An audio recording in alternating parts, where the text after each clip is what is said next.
Olá pessoal, iremos iniciar nossa terceira aula para o curso de promotor de vendas com a disciplina técnica de vendas e merchandising. Terceira unidade é a unidade de finalização da nossa disciplina. Iremos abordar telemarketing, estratégia de persuasão, produtividade em vendas e ética em vendas. Conteúdo bastante simples, direto. Primeiramente, falando sobre o que é telemarketing. Muitos consumidores associam telemarketing a algo indesejado, onde você recebe ligações indesejadas. Atualmente no Brasil existe até uma lei no qual você pode cadastrar seu número de celular ou telefone residencial para que não recebam mensagem de telemarketing, para vocês terem a noção do quanto o telemarketing ele não é bem visto pela maioria dos consumidores.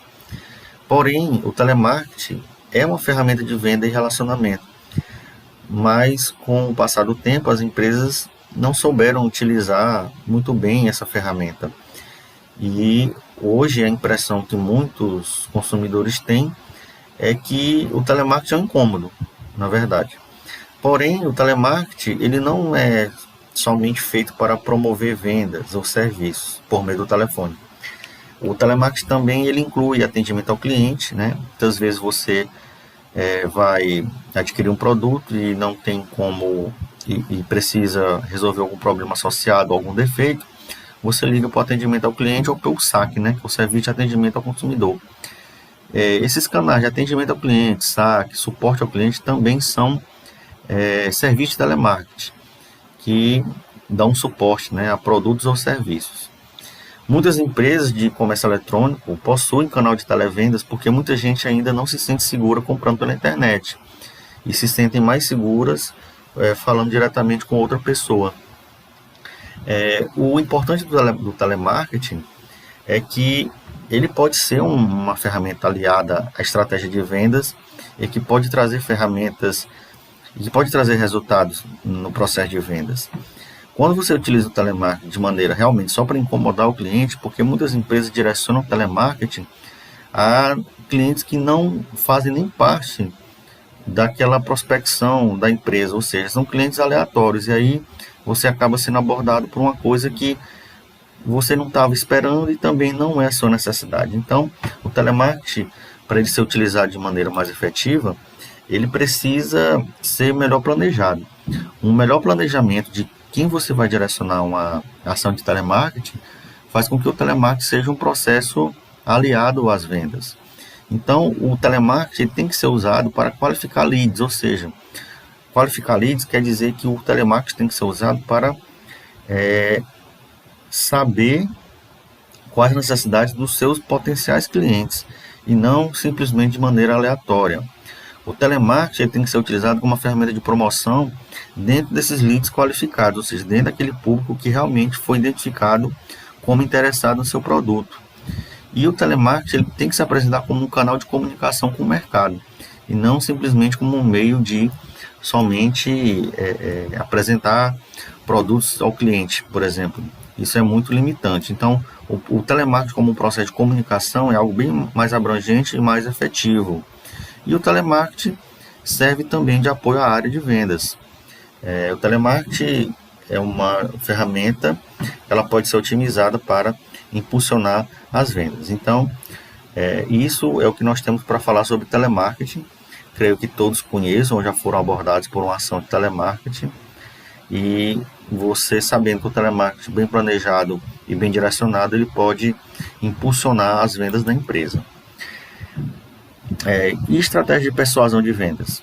Estratégia de persuasão, gente, no meio de tantas informações que os clientes têm, o vendedor tem que saber aplicar o poder de persuasão e conseguir fazer com que a pessoa acredite ou aceite as suas ideias em relação àquele produto.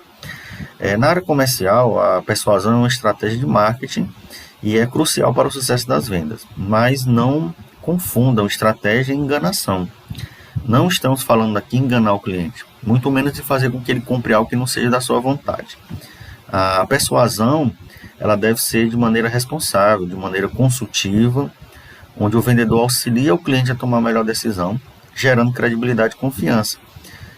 Persuasão não é enganar e nem empurrar a venda, é você, como vendedor, se certificar de que o cliente realmente necessita daquilo e você fazer com que ele acredite e tenha credibilidade no processo de vendas. Isso são estratégias de persuasão. Alguns vendedores são bons estratégias de persuasão porque eles passam bastante confiança aos seus clientes. Outro tópico que está previsto na nossa disciplina é o de produtividade em vendas. Ser produtivo, pessoal, significa você aplicar menos recursos, menos investimentos e assim gerar mais resultados. Por exemplo, uma observação que eu faço aqui: se você gasta cerca de 50% a mais do que o normal no seu esforço para vender, é esperado que você tenha uma produtividade de pelo menos 50% nas suas vendas. Mas isso não quer dizer que você foi produtivo. Se você desprendeu esforço em 50% a mais, mas suas vendas aumentaram, em consequência desse esforço, isso não quer dizer que você foi produtivo, não. Você foi produtivo que quando você investe menos do esforço que você estava planejando e consegue uma rentabilidade maior. Vamos imaginar que você gastou 50% de esforço a mais, mas o seu resultado foi bem maior. Isso você foi produtivo. Se você empreende o mesmo esforço e tem o mesmo resultado, você só empatou, você não teve uma produtividade. Produtividade está aliada a menos esforço e mais resultado. Então, produtividade em vendas, ela tem esse caráter. O que pode influenciar a produtividade? Algumas ações na empresa ou atitudes como vendedor podem afetar a sua produtividade. Podem fazer com que você não alcance o seu objetivo de vendas. O que influencia a produtividade? As atividades que o vendedor precisa desempenhar. Então, a execução de suas atividades vai influenciar diretamente na sua produtividade. As suas prioridades e organização de tempo.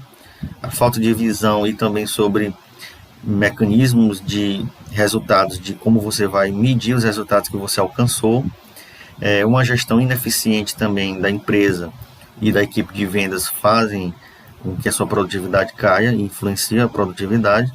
E a falta de treinamento e capacitação para superar os desafios que o processo de venda impõe. Tudo isso pode influenciar a produtividade. Então, a produtividade ela é afetada por pessoas, processos, gestão e tecnologia. Pessoas mal treinadas, processos mal aplicados, gestão ineficiente e tecnologia não adequada afetam negativamente o processo de produtividade em vendas. Por outro lado, pessoas bem treinadas, processos bem definidos, gestão eficaz e tecnologia adequada afetam a produtividade de maneira satisfatória no processo de vendas.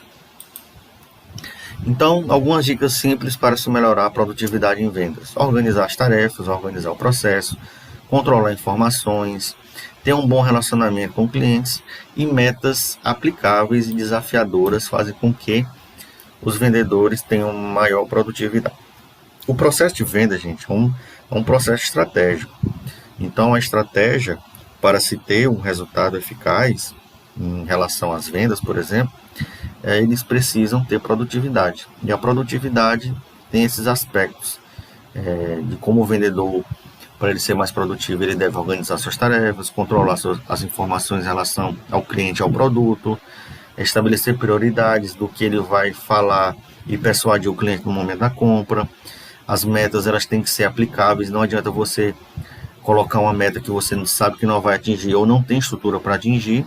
E por fim, um bom canal de relacionamento. Por fim, vamos finalizar falando sobre ética em vendas. Antes de tudo, a atividade de informar o consumidor é identificar sua real necessidade. Então, quando a atividade de vendas deixa de lado a função de informação e passa a esconder aspectos importantes do produto ou serviço, apenas para convencer o cliente na base da mentira, essas práticas podem vir a prejudicar o comprador. E aí você tem um lado não ético do vendedor. Você pode entender ética em vendas como algo certo e errado. Aquilo que é certo, você tem que passar a confiança para que o cliente tenha conhecimento do que realmente é correto. E o lado errado é aquilo que o vendedor, no momento de somente passar a compra, passar a venda, ele vai começar a ocultar informações. E aí você esbarra na questão ética. Então, o caráter educacional da venda deve ser resguardado. A conduta ética do vendedor passa por não ocultar informações, falar sobre a capacidade de limitação da sua venda. Muitos vendedores não têm autonomia para dar descontos, por exemplo, mas ele fala que você vai ter um desconto. Isso ele não pode ocultar. E além disso, um consumidor satisfeito, ele sempre retorna, né? O que acaba resultando na fidelização do cliente com a organização. Então, o lado ético de vendas passa por essas questões. Isso na prática é bastante comum. Muitos de vocês já devem ter sido abordados ou entrado em contato com algum tipo de situação como essa. Então, pessoal, chegamos ao final da nossa disciplina.